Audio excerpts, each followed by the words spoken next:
শুভ সন্ধ্যা বন্ধুরা, আজ হলো 27 মে 12 জ্যৈষ্ঠ মঙ্গলবার। আজকের সন্ধ্যার বিশেষ বিশেষ খবরগুলি হলো আগামী 29 মে থেকে বদরপুর কাটিগড়া সিদ্ধেশ্বর ফেরিঘাটে সম্পূর্ণ বিনামূল্যে ফেরি।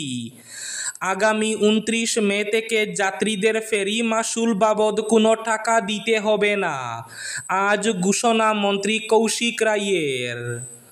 ওয়াকফ আইনে চ্যালেঞ্জ করে হওয়া নতুন মামলায় এবার কেন্দ্র এবং রাজ্যকে নোটিশ সুপ্রিম কোর্টের।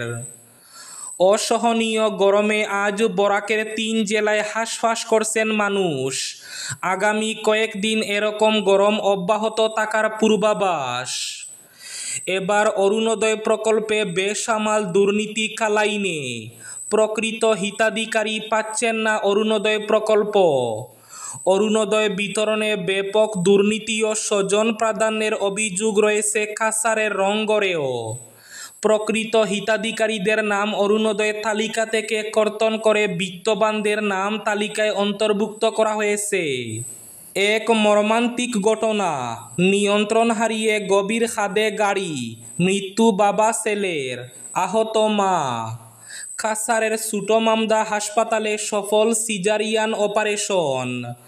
মন্ত্রী কৌশিক রায়ের নেতৃত্বে বরাকের স্বাস্থ্য পরিষেবার ক্ষেত্রে নবযুগের সূচনা। গৌরব গগৈ কংগ্রেসের সভাপতি মনোনীত হওয়ায় নতুন করে অক্সিজেন পেল কংগ্রেস, বললেন কাছাড় জেলা সভাপতি অভিজিৎ পাল। মা বোনদের সিঁদুর মুছেছে যারা, তাদের পরিণতি ভয়াবহ হবে, আজ আবার হুমকি প্রধানমন্ত্রী নরেন্দ্র মোদীর। ধর্ষণ মামলায় কাছাড়ের জেলা দায়রা জজের আদালতে 10 বছরের কারাদণ্ড এক প্রৌঢ়ের। এবং শেষ খবরটি, রাজ্যে বাংলাদেশি বিরোধী অভিযান আরও জাঁজালো, বিএসএফের হাতে 150 জন। মুসলিমদের হেনস্থার অভিযোগ ইউডিএফ কংগ্রেসের।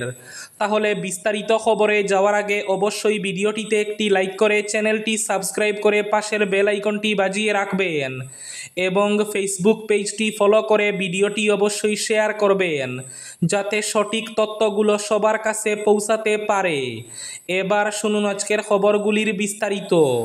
প্রথম খবর, আগামী 29 মে থেকে বদরপুর কাটিগড়া সিদ্ধেশ্বর ফেরিঘাটে সম্পূর্ণ বিনামূল্যে ফেরি। আজ গেমন সেতুর কাজ পরিদর্শন করে ঘোষণা মন্ত্রী কৌশিক রায়ের। সিদ্ধেশ্বর ফেরিঘাটে সম্পূর্ণ বিনামূল্যে ফেরি পরিষেবার ঘোষণা করলেন মন্ত্রী কৌশিক রায়। আগামী 29 মে থেকে যাত্রীদের ফেরি মাসুল বাবদ কোনো টাকা দিতে হবে না। গেমন সেতুর সংস্কার কাজ পরিদর্শন করলেন বরাক উপত্যকা উন্নয়ন বিভাগের মন্ত্রী কৌশিক রায়। আগামী 2 মাসের মধ্যেই কাজ সম্পন্ন হওয়ার আশ্বাস দিলেন মন্ত্রী কৌশিক রায়।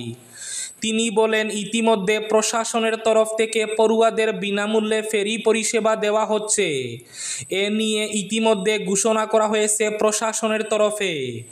তবে আগামী 29 মে থেকে শুধু পড়ুয়া নয়, সবাইকে বিনামূল্যে ফেরি পারাপার করা হবে সিদ্ধেশ্বর ফেরিঘাটে, ঘোষণা মন্ত্রী কৌশিক রায়ের।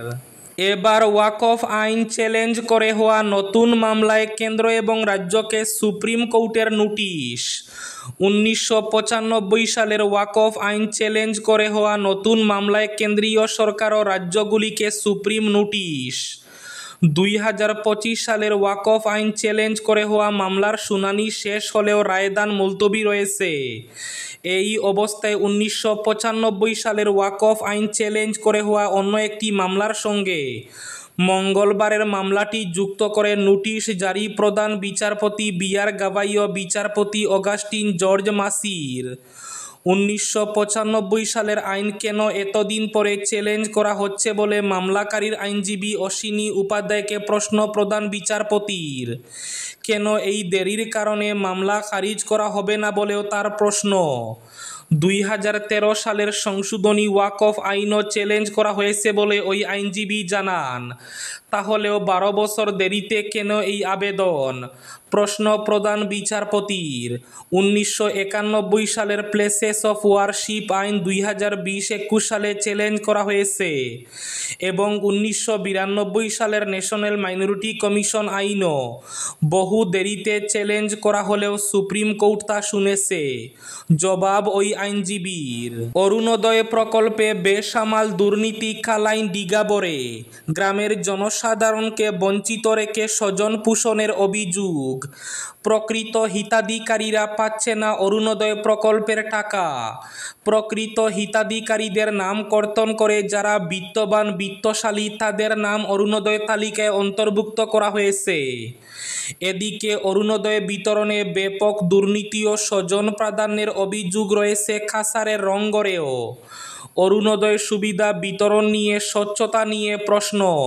কাছাড়ের রংগড়ে অভিযোগের সুর। তালিকা তৈরি এবং বাছাই প্রক্রিয়া নিয়ে স্থানীয়দের মধ্যে অসন্তোষ বাড়ছে। এবার প্রশাসনের দৃষ্টি আকর্ষণের দাবি জানিয়েছেন এলাকাবাসী।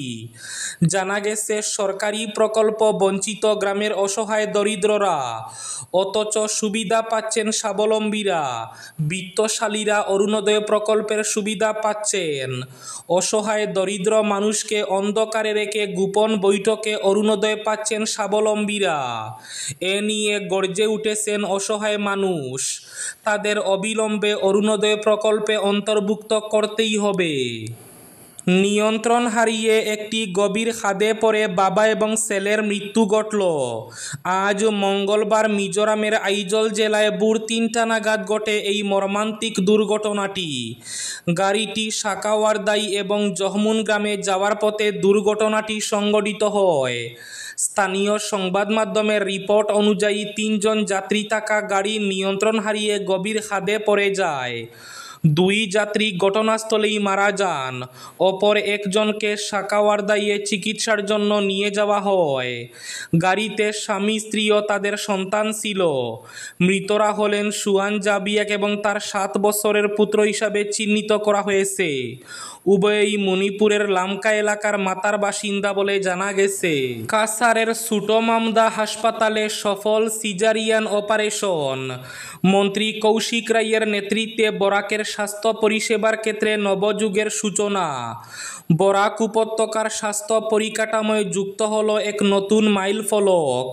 কাছাড় জেলার সুটোমামদা মডেল হাসপাতালে 20 মে প্রথমবারের মতো সফলভাবে সম্পন্ন হল সিজারিয়ান অপারেশন, যা শুধু চিকিৎসা নয় সামাজিক অগ্রগতিরও এক গুরুত্বপূর্ণ পদক্ষেপ। এই কৃতিত্বপূর্ণ সাফল্যকে ঘিরে মঙ্গলবার জেলা আয়ুক্ত কার্যালয়ের নবনির্মিত সম্মেলন কক্ষে আয়োজিত স্বাস্থ্য পর্যালোচনা সভায় মুখ্য অতিথি হিসাবে উপস্থিত ছিলেন বরাক উপত্যকা উন্নয়ন বিভাগের মন্ত্রী কৌশিক রায়। মন্ত্রী রায় তার বক্তব্যে সুটোমামদা হাসপাতালের এই সফল সিজারিয়ান অপারেশনকে ঐতিহাসিক আখ্যা দিয়ে বলেন, এই অর্জন প্রমাণ করে আমাদের সরকার প্রতিটি মায়ের জন্য নিরাপদ মাতৃত্ব নিশ্চিত করতে কতটা প্রতিশ্রুতিবদ্ধ। দুর্গম অঞ্চলেও আধুনিক চিকিৎসা পৌঁছে দিতে আমাদের স্বাস্থ্যকর্মীরা যে নিষ্ঠা এবং দক্ষতা নিয়ে কাজ করছেন তা অনন্য। সাংসদ গৌরব গগৈ প্রদেশ কংগ্রেসের সভাপতি মনোনীত হওয়ায় উৎফুল্লিত শিলচর জেলা কংগ্রেসীরা। আনন্দে বাজি পটকা ফাটিয়ে রাস্তায় মিষ্টি বিতরণ কংগ্রেসীদের। আজ মঙ্গলবার শিলচর জেলা কংগ্রেস কার্যালয়ে নেতাকর্মীরা আনন্দে মশগুল ছিলেন। গৌরব গগৈ জিন্দাবাদ ধ্বনি মুখরিত হয়ে কংগ্রেস কার্যালয়ের চত্বর। গৌরব গগৈ নেতৃত্বে আগামী দিনে কংগ্রেস আরও শক্তিশালী হবে বলে জানান অভিজিৎ পাল। তিনি আরও বলেন, গৌরব গগৈ অসম প্রদেশ কংগ্রেসের সভাপতি মনোনীত হওয়ায় মুখ্যমন্ত্রী ভয় পেয়েছেন, কারণ 2026-এর নির্বাচনে কংগ্রেস দল বৃহৎ আকারে জয়লাভ করবে এবং বিজেপি শূন্য হয়ে যাবে। তিনি বলেন, গৌরব গগৈ সভাপতি হওয়ায় কংগ্রেস নতুন করে অক্সিজেন পেয়েছে। আগামী নির্বাচনে কংগ্রেস বিধানসভা দখল করবে বলে পরিষ্কার জানিয়ে দেন। রাজ্যে বাংলাদেশি বিরোধী অভিযান আরও জাজালো। বিএসএফের হাতে 150 জন। মুসলিমদের হেনস্থার অভিযোগ ইউডিএফ কংগ্রেসের। রাজ্যে বাংলাদেশিদের বিরুদ্ধে পুলিশি অভিযান ক্রমান্বয়ে তীব্র থেকে তীব্রতর হচ্ছে। বিভিন্ন ফরেনার্স ট্রাইব্যুনালে বিদেশি ঘোষিত 1.5 থেকে 200 জনকে এরই মধ্যে মাটিয়ার ডিটেনশন ক্যাম্পে পাঠিয়ে দেওয়া হয়েছে। বিশেষ সূত্রে জানা গিয়েছে, সাম্প্রতিক অতীতে ত্রিপুরা এবং মেঘালয় সীমান্ত দিয়ে অসমে প্রবেশ করা প্রায় 150 বাংলাদেশি অনুপ্রবেশকারীকে বিএসএফের হাতে তুলে দেওয়া হয়েছে। এদের সীমান্ত দিয়ে পুশব্যাক করা হবে। বারবার এই বাংলাদেশিদের বিতরণের দাবিতে সরব হয়েছে আসু, এজেওয়াইসিপি সহ বিভিন্ন জাতীয়তাবাদী সংগঠন। তাই সরকারের পুশব্যাকের সিদ্ধান্তকে স্বাগত জানিয়েছেন তারা। মা বোনদের সিঁদুর মুছেছে যারা, তাদের পরিণতি ভয়াবহ হবে। আবার হুমকি প্রধানমন্ত্রী নরেন্দ্র মোদীর। একের পর এক চরম হুঁশিয়ারি। আগেও বারবার জানিয়েছেন, দেশের মা বোনদের সিঁদুর মুছেছে যারা, তাদের পরিণতি হবে ভয়াবহ। সে কথার পুনরাবৃত্তি করলেনই। একই সঙ্গে এবার আরও চরম হুঁশিয়ারি ভারতের প্রধানমন্ত্রী নরেন্দ্র মোদীর। আজ মঙ্গলবার গুজরাটের দাহোদে এবং বুজে জনসভা থেকে তিনি পাকিস্তান এবং সন্ত্রাসবাদের বিরুদ্ধে সুর চড়িয়েছেন। পহেলগাঁও হামলার পরে ভারতের প্রত্যাঘাত অপারেশন সিন্দুরকে মোদী মঙ্গলবার ভারতীয়দের সংস্কার এবং ভাবনার অভিব্যক্তি বলে উল্লেখ করেছেন। একই সঙ্গে তিনি বলেন, যারা অন্ধ নন তারা নিশ্চয় দেখতে পান কিভাবে পাকিস্তানের শহরে জেলায় সন্ত্রাসবাদীরা কাজ চালাচ্ছে। এখন এসব আর কোনো সিক্রেট নয়। পাক রাষ্ট্র এবং তাদের সেনাবাহিনী দ্বারা অর্থায়িত মদতপুষ্ট বলেও সাফ উল্লেখ করেন। এবার শেষ খবরটি। ধর্ষণের মামলায় প্রৌঢ়কে 10 বছর কারাবাসের সাজা শুনালো কাছাড়ের জেলা এবং দায়রা জজ বিপ্রজিৎ রায়ের আদালত। মাতামুদ্দিন লস্কর নামে এই প্রৌঢ় সুনাই থানা এলাকার দনিপুর 10 নম্বর ওয়ার্ডের বাসিন্দা। ধর্ষণের ঘটনা ঘটে 2024 সালের 7 মে।